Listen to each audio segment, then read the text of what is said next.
The founder of Gifted Jazz was a woman named Jerry Fredericks. She had a great passion for the music and for the music community here. And she took it upon herself to support jazz and jazz musicians that she saw were in need of help.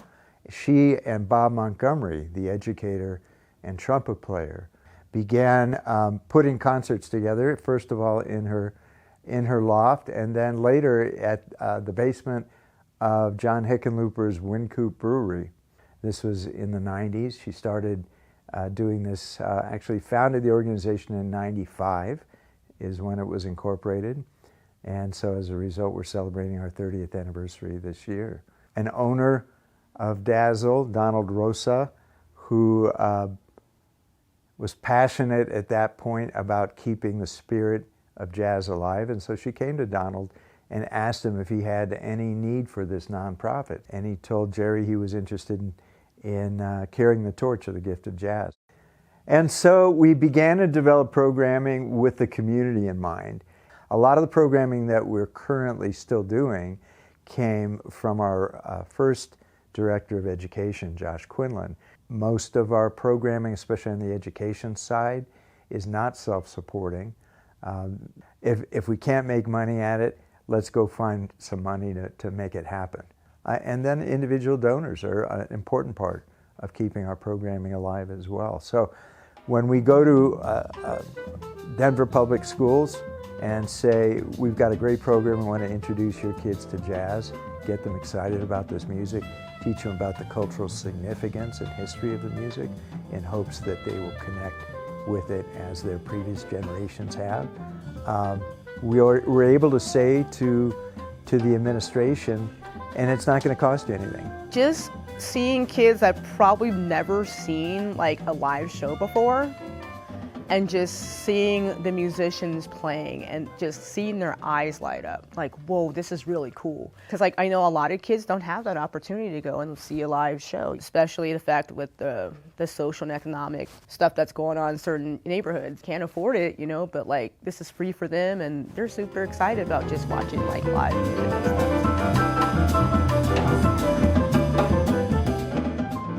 What really keeps me very interested in being a part of Jazz for the Schools is exactly this shared value of bringing to kids an experience where they enjoy themselves and they see themselves, they can recognize themselves on a stage potentially and connect with music that is not the music that they will hear out in the mainstream world.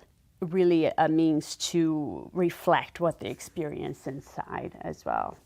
First thing we do in the beginning of our lessons is we do improvisation. And I always tell people, like, you're improvising. You can't get it wrong. I always say, it is your own story. How can you get your own story wrong? Music builds your brain, okay? Builds your brain muscles. And students who are involved in music typically perform higher on standardized testing than other students. It's data, you can just take a look at it. So I think the gift of jazz and thinking about and playing music helps us with creative problem solving. But like it's good to like see that someone that looks like them majority of the time, like, oh wow, they're really good at that. These musicians are great, and this is my history. This should be something that I should be proud of. We can't really talk about jazz without talking about injustice, and we can't talk about jazz without talking about cultural appropriation, and at the same time, the beauty of like what the humans can do through suffering, of like the lotus that grows out of the mud. There's a lot of folks right now that aren't getting the information and artistic type of education that they really need. And it's not just learning about the music itself. It's like they're learning about the culture and like the history, and like, you know, jazz music came out of struggle. Like that's why I say like jazz is historic. It's like American history, because it's like it's not just the music, but it's like what the people had to go through to play the music and a lot of this stuff. So I would love to see Gift of Jazz expand our Jazz for the Schools program. Over the past 2 to 3 years, we've proved that we can expand from just one school district to 3. And I think in that timeline, it's pretty amazing. And so we've increased our reach from around 800 students a year to almost triple that for next school year.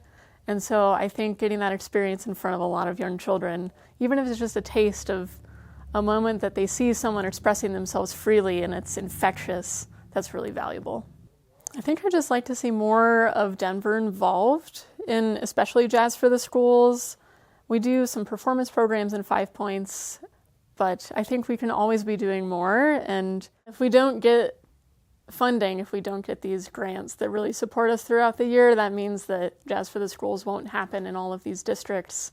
It means that the work we do to keep things running will have to be scaled back, and there will just be less and less of our work out in the world.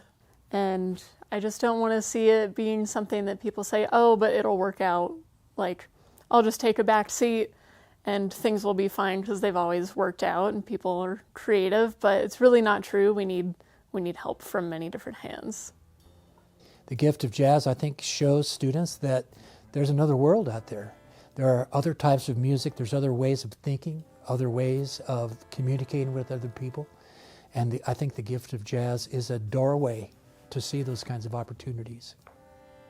I believe the spirit of gift of jazz is spreading seeds for a garden of for folks to have a seed inside of themselves where they can connect with art and where they can connect with music, and opening more avenues for them to connect to more diverse music, and through that with more diverse people and be part of a community when they do it.